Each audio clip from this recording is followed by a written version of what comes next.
해석학의 여섯 번째 시간입니다. 이 여섯 번째 시간에는 지난 시간에 이어서 계속해서 좀 다루도록 하겠습니다. 해석학의 철학의 방법에서 세 번째로 우리가 생각을 해볼 수 있는 철학의 방법이 합리적인 방식입니다. 합리적인 방식은 해석 이론을 공부하는 우리에게 있어서는 매우 중요한 그런 방식이 아닐 수 없습니다. 합리성이라고 하는 것은 해석의 독단성에서 해석의 궁극성으로 나아갈 수 있기 때문에 그러한 것을 막아내는 치유책이라고 볼 수 있습니다. 우리 교재 70쪽의 제일 위쪽 부분에 제가 언급을 했던 부분입니다. 이 말이 무슨 말인가 하면 만일 우리가 독단적 오류에서 우리가 출발을 해가지고 하나의 가설을 세우거나 또 그 텍스트에 대한 이해를 가지고 이제 출발을 하게 되면 우리는 그것이 결국에는 하나의 독단적 궁극성으로 받아들일 수밖에 없다라고 하는 이야기입니다. 이러한 오류를 방지하기 위해서 철학자들은 인식론적 방법으로 다양한 측면들을 고려해 왔다라고 하는 이야기입니다. 그래서 저는 이 해석의 철학의 방법에서 이 세 번째인 철학의 합리적인 방식에 관해서는 한 네 가지 정도를 가지고 설명을 해볼까 합니다. 교재 70쪽에서부터 시작을 하고 있으니까 한번 보시면 좋을 것 같고요. 첫 번째로 정당한 해석은 귀납적 추론의 과정을 요구하고 있다라고 말씀을 드릴 수 있습니다. 귀납이라고 하는 그런 추론의 형태는 많이 들어왔을 거라고 생각을 합니다. 귀납의 그런 추론의 방식은 합리성을 추구하는 방식 가운데 가장 널리 사용되고 있는 방식이라고 볼 수 있습니다. 흔히 귀납이라고 하는 개념은 철학이라든지 과학이라든지 또는 그 해석학에서 일반적으로 통용되고 있는 합리성을 뜻하고 있습니다. 간단하게 설명을 하자면 귀납은 개별자에게 출발을 해서 보편자로 상승하는 원리입니다. 조금 어렵게 느껴질 수 있을 거라고 생각을 하는데 귀납은 일단 관찰과 경험에서 출발을 합니다. 여러분이 주변에 보여지는 모든 것들을 관찰을 해서 그 관찰을 통해서 하나의 보편성으로 나아가는 원리, 이런 거를 이제 귀납의 원리다라고 주장을 합니다. 귀납은 이처럼 사물을 세심하게 관찰하는 데서 출발을 하고 있습니다. 세심한 주의와 다양한 관찰들이 종합적으로 이루어지는 합리적인 과정을 이야기를 하고 있는데 여기서 종합되는 주장이나 견해가 형성이 되겠죠. 이 형성된 주장이나 견해를 우리는 명제들이나 문장이나 주장들로 표현을 하게 됩니다. 그리고 나아가서는 이 개별적인 개개의 어떤 그 명제들, 진술들, 주장들 이런 것들을 개별적인 그 관찰에 의해서 주장이 되어지는 건데 여기서 개별적인 명제, 진술을 철학적으로 표현을 하자면 단칭 언명이다 이렇게 이야기를 하는 거예요. 한 사람이 사물을 관찰을 해서 자기 개별적으로 이제 관찰을 한 것인데 그런 그 개별적인 수가 많아지면은 어떻게 될까요? 확신이 들죠. 그 확신이 드는 그 과정을 뭐라고 이야기를 하는가 하면 일반적인 과정이다라고 이야기를 합니다. 이제 관찰된 명제들과 진수들 또는 그 주장들이 수적으로 많아지게 되고 또 개별적인 단칭 언명이 많아지게 되어서 보통 우리가 이야기를 할 때는 그것이 보편 언명이다라고 이야기를 합니다. 이제 보편 언명에 따르면은 그 명제들이나 주장들을 이야기를 할 때 상당히 설득력이 있다라고 이해해 볼 수 있는 거죠.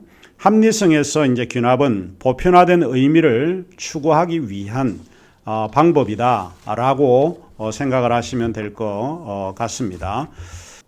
그러면 보편 언명을 결정하는 조건은 있는가? 네, 있습니다. 그 조건은 한 세 가지 정도로 설명을 할 수 있는데 우리 교재 71쪽에 언급이 되어 있습니다. 첫 번째로 보편 언명의 조건은 수적으로 많아야 합니다. 관찰된 동일한 측면에 관한 내용이 많으면 많을수록 그 자기가 주장하고자 하는 그 내용은 진리가 될 수 있는 확률이 높아지게 되는 것입니다.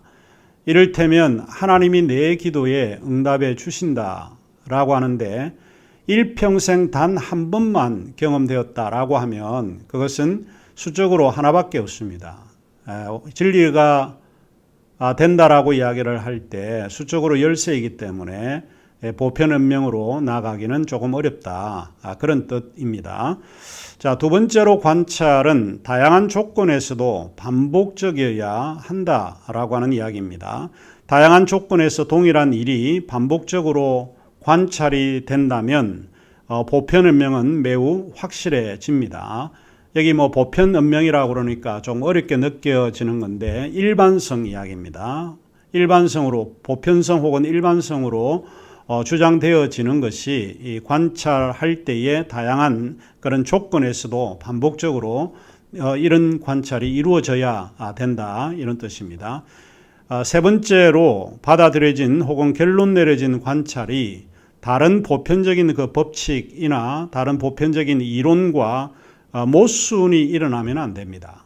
나는 이렇게 주장하는데 다른 사람은 이렇게 주장한다라고 하면 그것은 모순이 일어나기 때문에 보편적이다라고 이야기할 수는 없다. 이런 이야기입니다.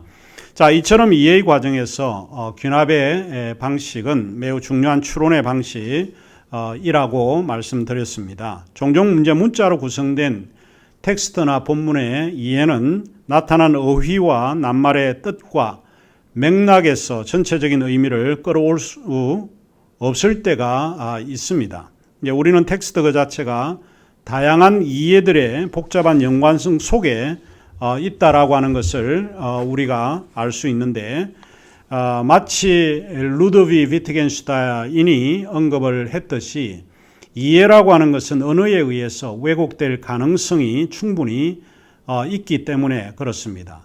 왜곡된 이해는 정직하지 않고 글의 표현도 왜곡될 것이기 때문에 그렇습니다. 언어에 의한 왜곡될 가능성으로 인해서 이해는 다양한 관찰을 통해서 그것이 의미하는 바를 직시하는 철학의 합리적인 방식을 필요로 하지 않을까 싶습니다.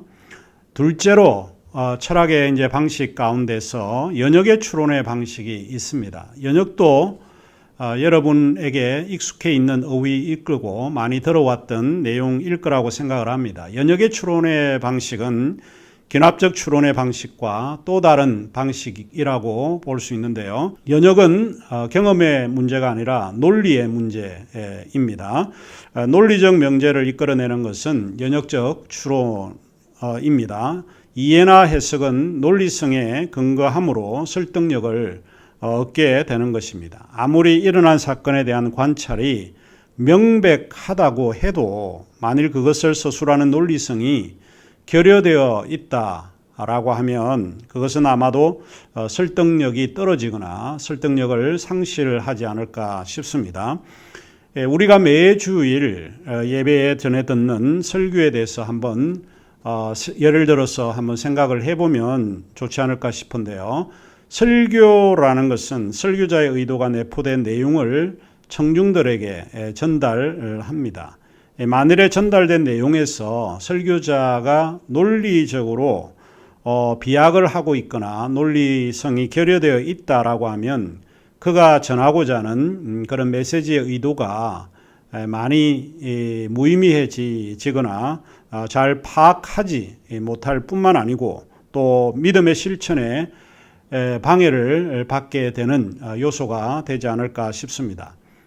이것은 하나의 문장과 그것을 전달하고자 하는 그런 말은 논리적인 그런 형식에서 만들어져야 되고 청중은 그의 논리적인 그런 이야기를 통해서 설득력을 얻게 될 것입니다. 만일 그렇지 않다면 우리의 주장은 설득력을 잃을지 모르겠습니다.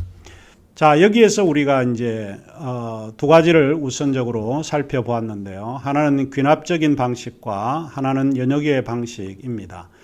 귀납의 방식과 연역의 방식은 성경을 읽어보면 신약 성경의 사복음서를 읽어보면 많이 등장하고 있는 예일 수 있습니다. 예수님이 군중들을 향해서 설교를 했던 부분이나 사도 바울이 그의 글로 교회들에게 보내는 편지에서 우리는 이 두 가지 것을 명확하게 구분해 볼 수 있는데요. 예수님은 상당히 귀납의 방식을 선호했던 것 같습니다.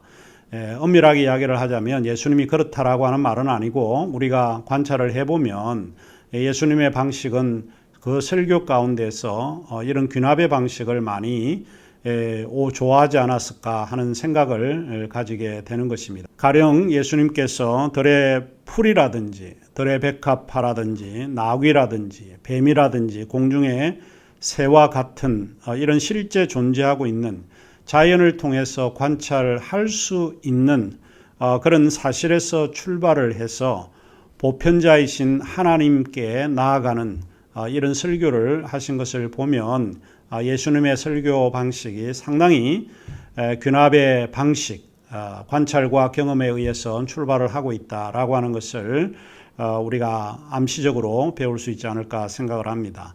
이와는 반면에 사도 바울은 언제나 연역의 논리 혹은 3단 논법과 관련해서 그가 글을 쓰고 있는 것처럼 느껴질 때가 많이 있습니다. 이것이 맞다라고 생각을 하는 이유는 무엇인가 하면 그가 헬라 철학에 능통했기 때문에 그렇고, 헬라 철학이 우리에게 제시해 주는 것은 논리성을 강조를 하고 있고 논리적인 형식에서 글을 쓰도록 요구하고 있기 때문에 그러지 않을까 싶습니다. 예컨대 사도 바울이 쓰고 있는 연역의 체계 가운데 하나가 이런 것입니다. 전제, 그 다음에 이제 결론으로 나아가는 그런 단계인데, 예를 들면 로마서 같은 데서 그런 문장을 하나 제가 선택적으로 설명을 하자면, 모든 사람은 죄를 범했다. 전제입니다. 모든 인간은 다 죄를 범했다. 죄인이 아닌 의인은 하나도 없다라고 하는 그런 뜻입니다. 또 전제를 이야기를 하는데, 너도 인간이다. 너도 사람이다라고 하는 것입니다. 모든 사람은 죄를 범했으니까 너도 사람이다. 너도 죄를 범하는 사람이다 라고 이야기를 하는 것입니다. 그리고 전제 세 번째는 너희도 죄를 범한다 라고 이야기를 하고, 그리고 결론적으로 그러므로 죄를 범한 자는 하나님의 영광에 이르지 못한다. 모든 사람이 죄를 범하였음에 하나님의 영광에 이르지 못한다라고 하는 로마서 3장 23절의 그 말씀이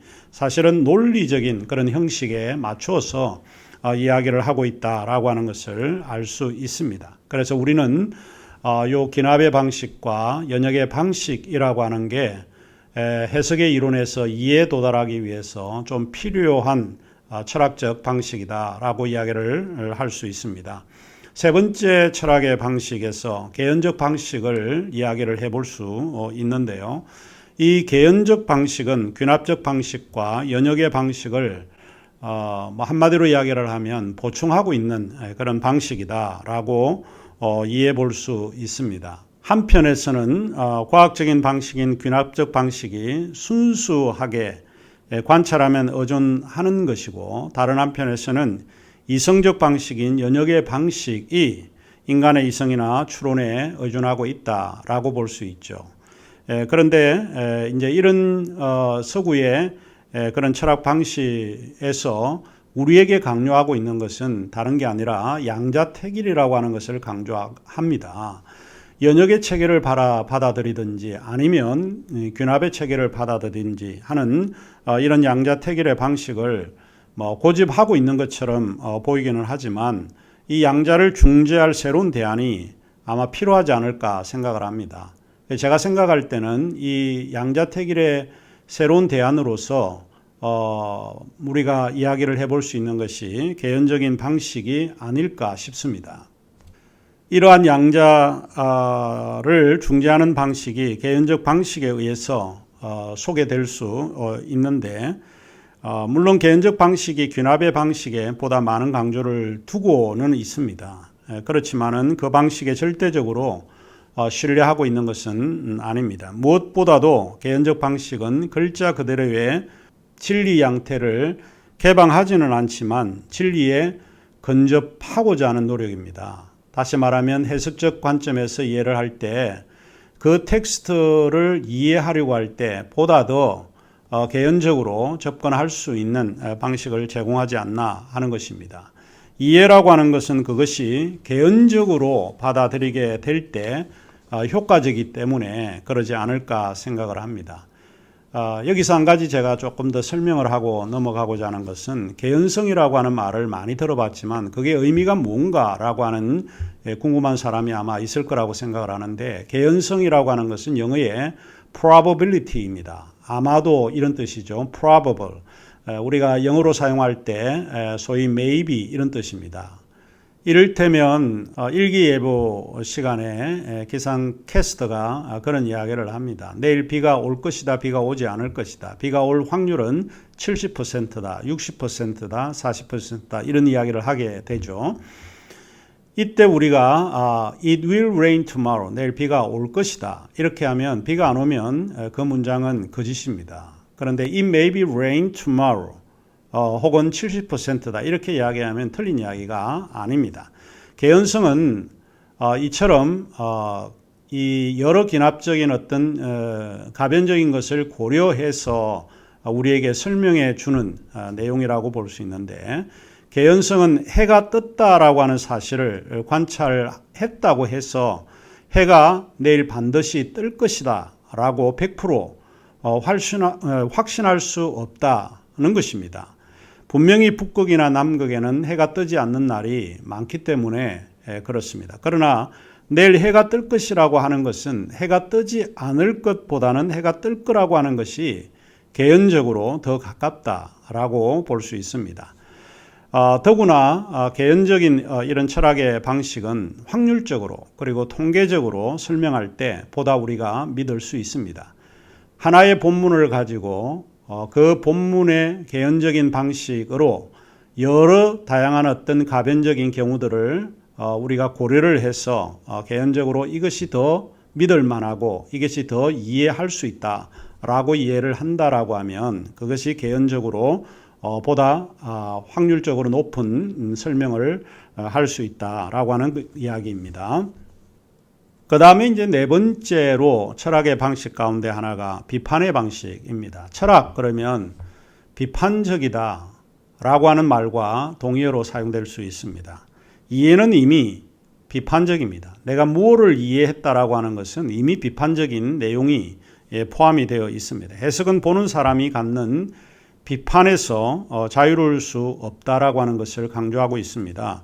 전통적으로 비판적 기능은 인식적 비판과 존재론적 비판으로 나누는데, 우리는 이해를 할 때에 이해 기술로서 해석학을 공부를 할 때 제가 강조하는 이 비판은 이 두 가지가 다 필요하다라고 생각을 합니다.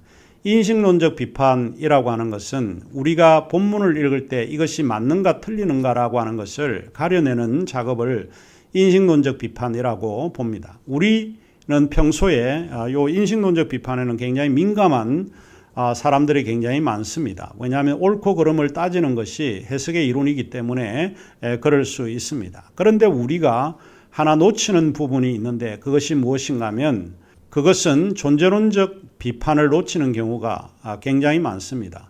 존재론적 비판이라고 하는 것은 다른 게 아니라 글을 읽고 있는 독자나 해석자 자신이 자신을 비판해 보는 것을 이야기를 합니다. 존재론적 비판은 해석자나 글을 읽고 있는 독자가 가지고 있는 솔직함 또는 진실함에 근거해서 글을 읽어야 한다라고 보는 것이죠. 비트겐슈타인이 앞서 우리가 이야기를 했지만은 언어라고 하는 것은 그 내용을 비틀 수 있다라고 보는 것입니다. 결국 해석자가 친실하지 못하거나 신실하지 못하게 될 경우에는 그 의미를 완전히 비틀고 왜곡시킬 수 있는 가능성이 높기 때문에 우리는 사실 요 존재론적 비판에 민감해야 한다라고 보는 것입니다. 자신의 삶을 성찰하고 자신의 생각도 우리가 들여다봄으로써 해석하는 그런 행위가 좀 필요하다라고 보는 것입니다. 다르게 표현을 하자면 자신의 살아온 삶과 그런 전통으로 인해서 자신의 관점과 입장을 대변하는 것이 아니라 정확하게 저자의 의도가 무엇인지, 이 본문이 우리에게 가르쳐 주는 것이 무엇인지 경청할 자세가 되어야 합니다. 잘못하면 우리가 본문을 읽을 때 성실하거나 또 진실하지 않을 경우에는 이데올로기적인 해석을 내릴 수가 있기 때문에 우리는 이 존재론적 비판을 염두에 두고 생각을 해야 될 필요가 있을 것 같습니다. 자, 그러면 우리가 3장으로 넘어가기 전에 잠시 전체적으로 우리가 2장을 요약할 수 있는 것을 우리 교재 78쪽에 나와 있는 부분을 다음 시간에 좀 이야기를 하고 넘어가도록 하겠습니다.